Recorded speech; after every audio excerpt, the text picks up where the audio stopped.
बात बहुत पुरानी है। पंडित बेसन शर्मा का जन्म हुआ और जन्म कराने वाली जो चमाइन थी वह बाद में उनकी मां बन गई।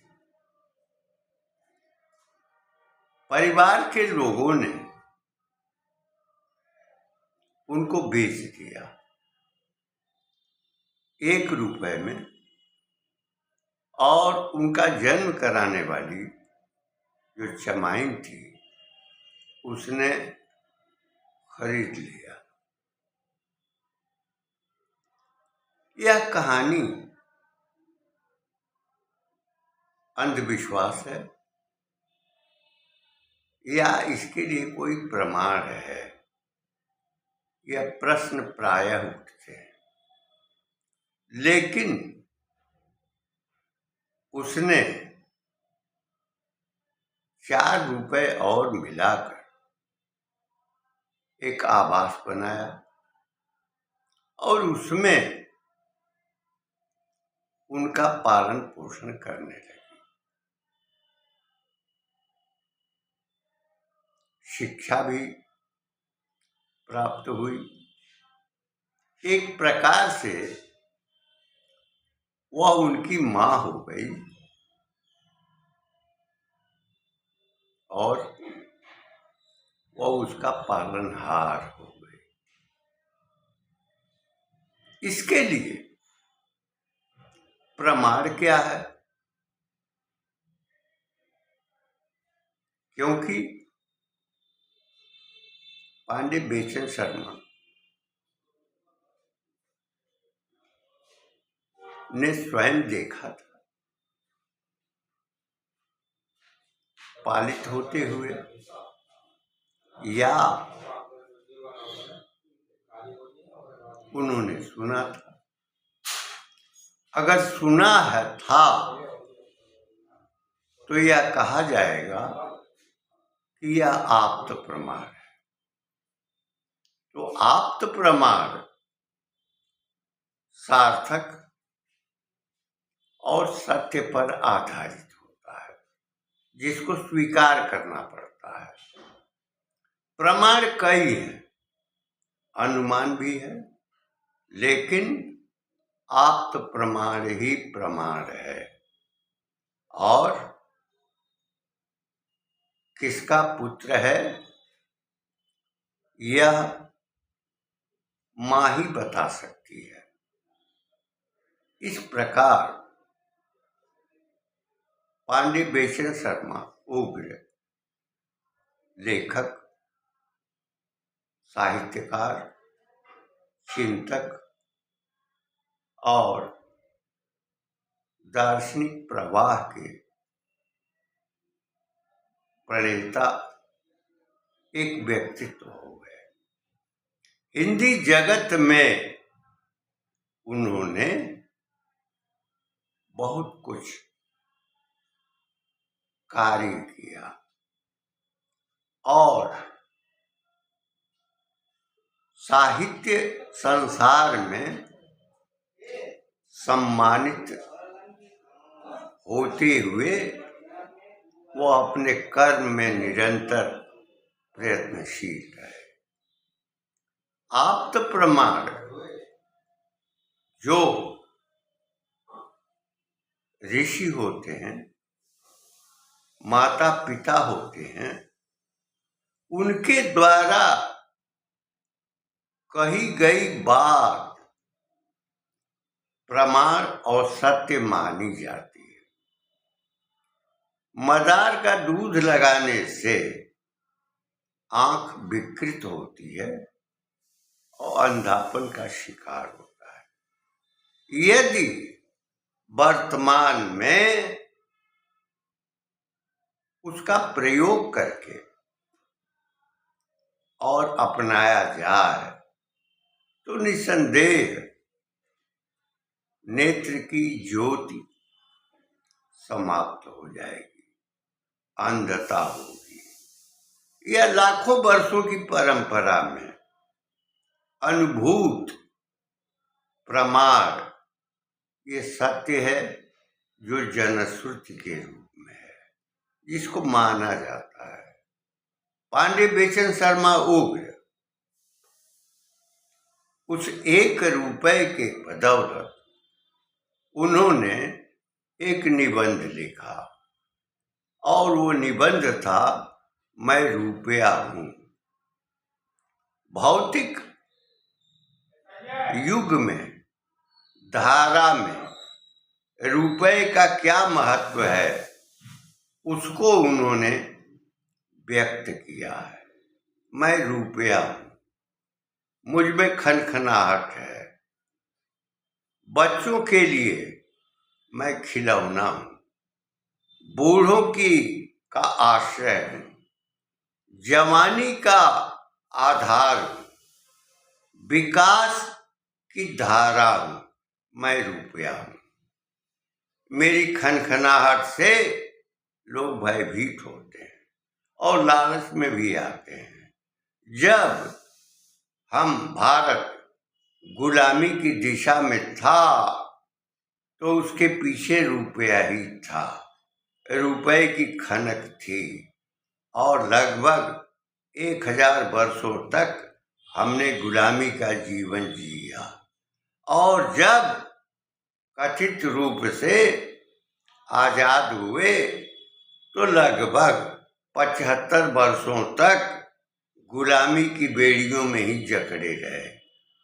आजाद की भावना की संकल्पना बेमानी लगती है, क्योंकि हमारे संत तंत्र, हमारी शिक्षा व्यवस्था, हमारे पाठ्यक्रम उसी प्रकार निरंतर चलते रहे जिस प्रकार गुलामी के काल में यह चलता रहा। और इस प्रकार हमारी संस्कृति के आचार विचार और जो संस्कार है वो लुप्त किए गए।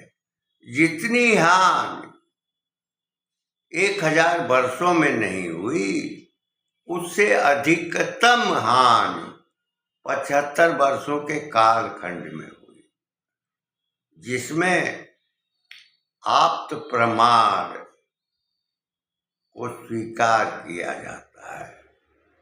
यह हमारी परंपरा में है, हमारे विश्वास में है, हमारे कृतित्व में है, हमारी कर्मशीलता में है, जो यथावत आज भी प्रवाहित है। जनश्रुतियां हमारा इतिहास होती हैं और प्रत्येक व्यक्ति जो पढ़ा हो या अनपढ़ हो, उसमें ज्ञान का अधिक प्रवाह और बोध विद्यमान रहता है। कभी कभी जो पढ़े लिखे हैं, जो शिक्षित कहे जाते हैं, वे केवल साक्षर माने जाते हैं, किंतु जिन्होंने कभी स्कूल नहीं देखा, विद्यालय नहीं देखा, उन्हें जो ज्ञान प्राप्त हुआ वह उनकी क्रियाशीलता से, उनके कर्मण्य से, उनके श्रम से और उन सब का कथन उदाहरण वे व्यक्त किया करते थे और आज भी करते हैं। ग्रामीण अंचलों में यह धारा विशेष रूप से प्रवाहित है, जिसका संज्ञान लिया जाता है और यह कहा जाता है कि जहां पर वृद्धों की उपस्थिति नहीं रहती है, वहां ज्ञान शून्य हो जाता है। वो दिशा देते हैं। जीवन के संघर्ष में किन परिस्थितियों में प्रवेश करना है, कैसा परिवेश है, उस परिवेश को देखकर ये ज्ञान देते हैं। अलाउद्दीन के साथ एक देवा पंडित थे, उनके पास दिशा ज्ञान था। महाकवि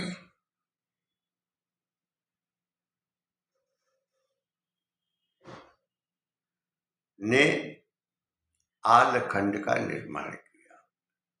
वो महाकवि जगनिक थे। इसी प्रकार जो पृथ्वीराज चौहान की पराजय, उनके पराक्रम का उल्लेख किया था, वो महापंडित चंद्रबरदाई थे। इस प्रकार से समाज में उसकी प्रकृति और उसके विस्तरण, उसके संहरण का संदेश, आदेश, निर्देश देने वाले ये रचनाकार थे, जिनकी वाणी से हमें संस्कार मिला। रहीम खान खाना मुसलमान थे, किंतु आज भी जनजीवन में उनके दोहे हमारे जीवन का व्यवहार स्वरूप है, अपनाए जाते हैं। प्रत्येक अध्ययनशील व्यक्ति उनके दोहों का सहारा लेकर दिशाएं और ज्ञान देते हैं। रसखान मुसलमान थे, किंतु उनके भीतर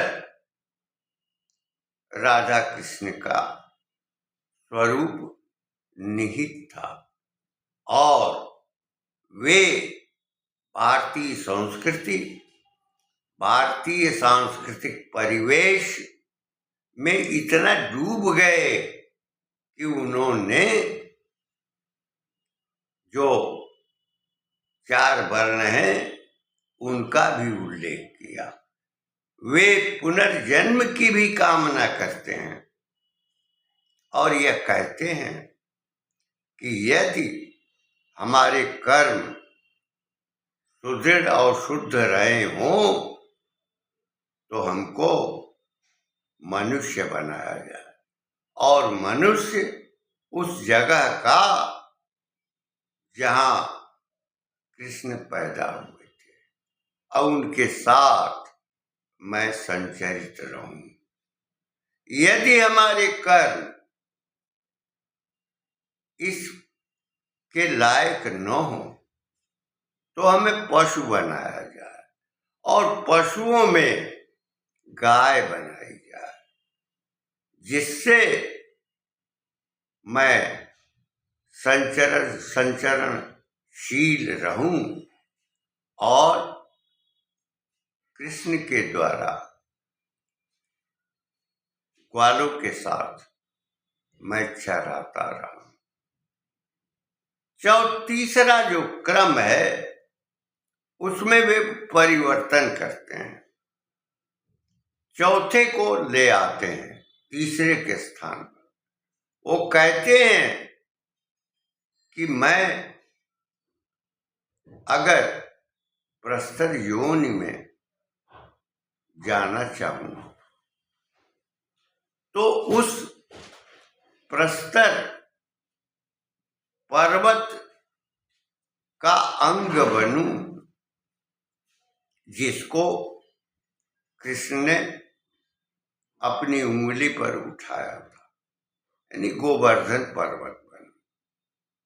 अंत में तीसरे क्रम के बाद चौथे क्रम में वो आते हैं कि यदि हमारे कर्म उचित हो तो मैं पक्षी बन जाऊं, और पक्षी बन करके मैं कहाँ निवसित रहूं, तो उनका कहना है कि यमुना के किनारे कदम्ब की डालों पर मैं बैठा रहूं और वहां कृष्ण को देखता रहूं।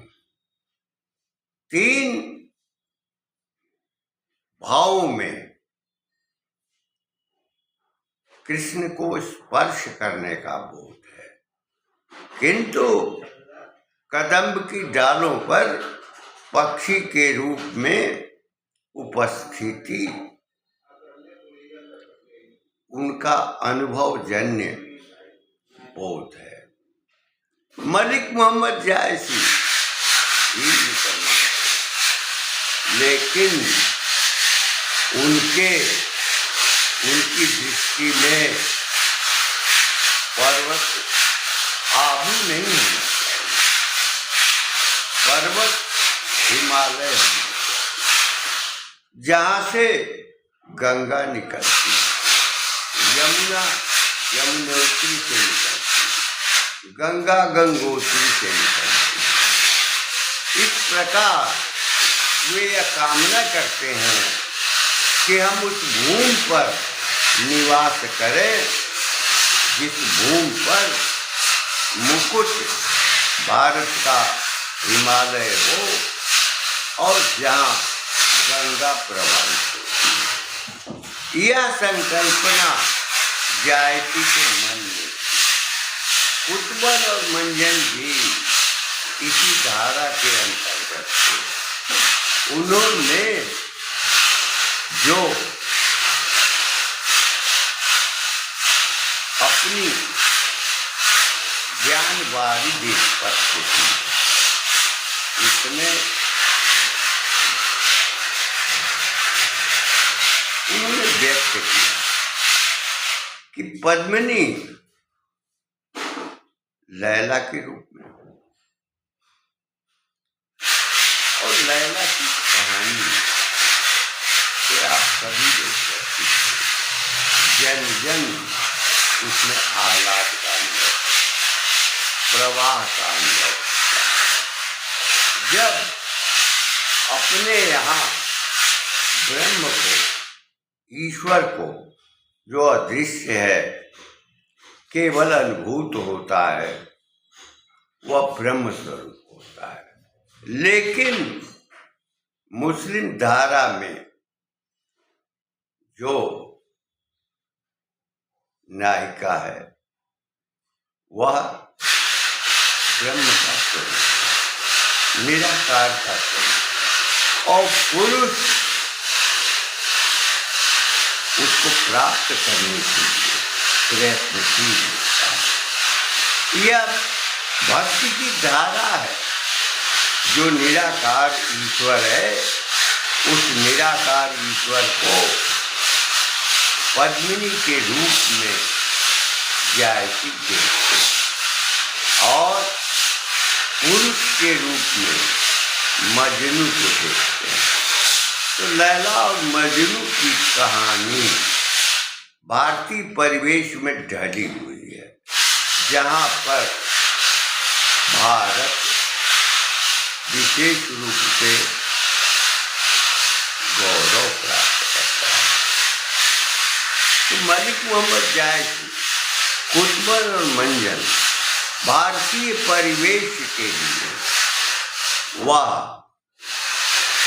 गौरव के विषय थे। जहाँ वनों में हरियाली रहती, जहाँ से हमें फल मिलता था और जिस भूमि से हमें अन्न प्राप्त करता था, उनके प्रति उनका लगाव था, उनकी निष्ठा थी। यह इस धारा का प्रवाह अपने कालखंड में उन्होंने किया। दुर्भाग्य की बात है कि आज के परिवेश में जो भारतीय समाज है, भारतीय दर्शन है, भारतीय संस्कृति है, भारतीय संस्कार है, उसको मलिक मोहम्मद जायसी, कुतुबन और मंजन ने पूर्ण रूप से स्वीकार करके जन चेतना का संचार किया। किंतु आज का परिवेश ठीक इसके विपरीत दिखाई देता और भारत का विभाजन कराने वाले गांधी, और नेहरू ये सब उसकी वृद्धि पाठ्यक्रम के माध्यमों से कराने वाले व्यक्ति थे। आप समझ सकते हैं कि जो माँ के साथ धोखा करता है, छल करता है, उसे दंड तो प्रकृति देती है। दोनों को दंड मिला। भारत माता की अंग भंग किया गया, यह कभी देश नहीं भूल सकता। किंतु उसने भविष्य को देखा नहीं था और उसके भीतर अंतर्दृष्टि का बोध भी नहीं था। इसलिए अपने पद, गरिमा और भौतिकता के स्वरूप रुपये को महत्व दिया। रुपया ऐश्वर्य का साधन है। रुपया विशाल भवनों के निर्माण का साधन है, उसकी प्रकृति है। रुपया सर्वत्र महत्व पा गया है और विशेषकर कथित आजादी के काल से रुपया ही माता और पिता के रूप में स्थापित हो गया है, जिसका वर्णन और चित्रण पांडे बेचन शर्मा उग्र की रचनाओं में दिखाई पड़ता है।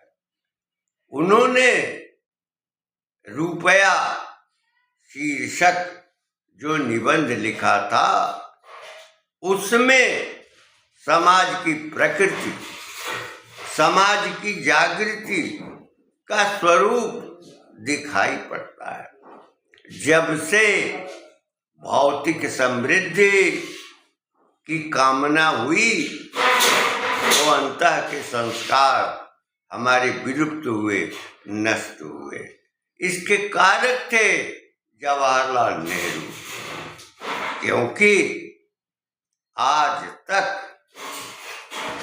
जिस पीड़ा में भारतीय समाज जी रहा है, अपने वैभव का प्रदर्शन करने के लिए प्रयत्नशील है, जो झोपड़ियों में विश्वास नहीं करता बल्कि आलीशान भवनों में रहकर वह प्रदर्शन करता है। ये प्रदर्शन की प्रकृति और प्रवृत्ति अनुसृत हुई उस कालखंड से हमारे मूल संस्कार विलुप्त किए गए।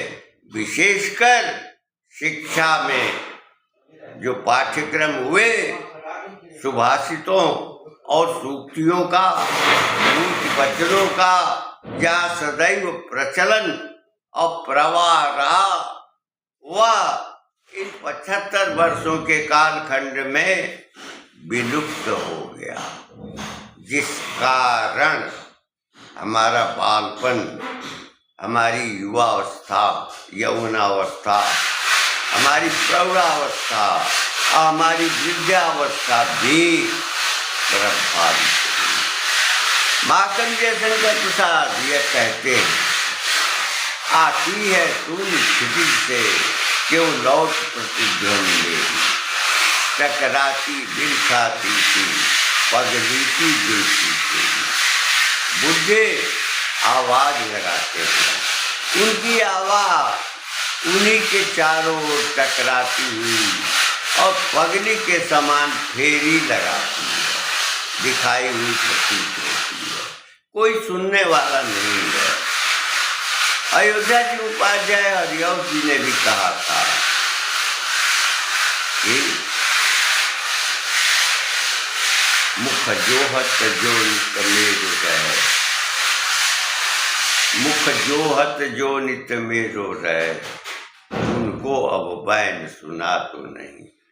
जिन सामुई दीठ न दीनी कबऊ, उनको अब जोम जना तो नहीं। हर यौद का कई औरन को, सगहू लगतो पर पहचानते नहीं। अब तो जग जीवन तेरे बिना, जग आप न कोई दिखाते। यह अपनी जीवन धारा की अनुभूति स्मृति है। प्रसाद जी का भी जो कथन है, जो वाणी है, वो अपने जीवन के अनुभवों को प्रकाश दे रही है। जो 75 वर्षों के कालखंड में नेहरू के द्वारा उत्पन्न थी, क्योंकि वे उसी में संस्कारित हुए जहां दलाली का बोझ था। कपिल सिब्बल, अभिषेक मनु सिंघवी जैसे अधिवक्ता मोतीलाल जी थे और वे स्वतंत्रता सेनानियों के विरुद्ध अदालतों में दंड दिलाया करते थे। वह पक्के अंग्रेजों के गुलाम थे, तो पुत्र में गुलामी का बोझ तो होगा ही, चाहे किसी को अच्छा लगे या बुरा लगे। लेकिन यह यथार्थ है, इसको स्वीकार करना पड़ेगा। व्यक्ति जो करता है वही उसे मिलता है।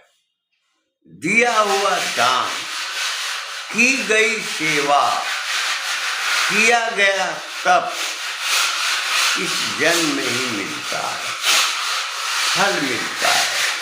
जो अवशिष्ट रहता है कि वह प्रारब्ध हो जाता है। हमने पांडे बेचन शर्मा रुद्र के जन्म और पोषण की स्मृतियाँ बताई। इसके लिए कुछ लोग कहेंगे कि प्रमाण क्या है, वह प्रामाणिक है कि नहीं। ऐसी स्थिति में यह स्वीकार होगा कि स्वीकार नहीं होगा, लेकिन आपका प्रमाण एक सत्य प्रमाण है और इसी के आधार पर भारतीय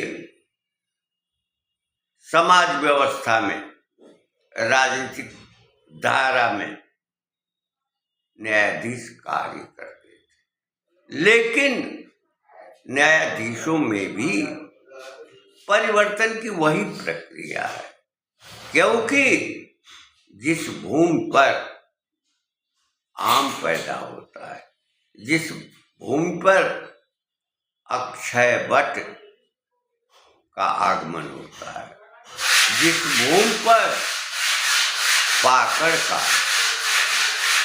अवतरण होता है, जिस भूमि पर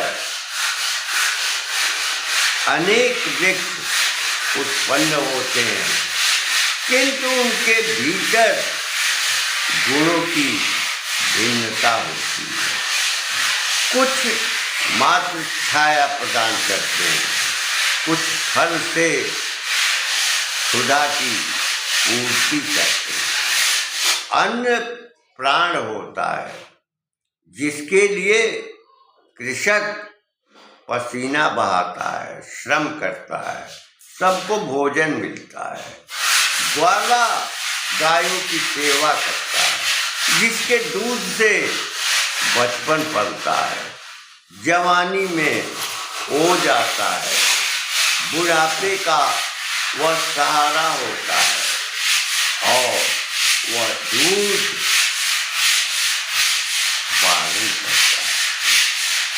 ग्वालों ने पूरे देश के 55 जवानी और बुढ़ापे का पालन किया। यह प्रकृति रुपए और प्रदर्शन में समाप्त कर दिया और ये समाप्त करने वाली जो व्यवस्था है वह 1947 से 75 वर्षों के कालखंड में समूचा तंत्र, समूची सामाजिक व्यवस्था और सामाजिक स्वरूप को भौतिकता में आबद्ध किया गया, जिसके कारण मनुष्य अपना जीवन जी नहीं पाता है। वह रुपए की चाह में, प्रदर्शन की आशा में, प्रदर्शन करने की भावना में वह आज निरंतर प्रवाहित है। जहाँ माताएं बिलख रही हैं, पिता तड़प रहे हैं, जवानी दिशाहीन हो गई है, बचपन विकसित हो गया, संस्कार विलुप्त किए गए। इन शब्दों के साथ अपनी वाणी को विराम देते हुए मैं यह कहना चाहूँगा कि जीवन में रुपया ही नहीं है, महलों का प्रदर्शन ही नहीं है, गाड़ी घोड़ों का महत्व नहीं है। महत्व है पोषण का, महत्व है ज्ञान का, महत्व है संस्कार का, जिसके सातत्य की आवश्यकता है। जन जीवन में जिसकी प्रचुरता की, संस्कारों की प्रमुखता की आवश्यकता है।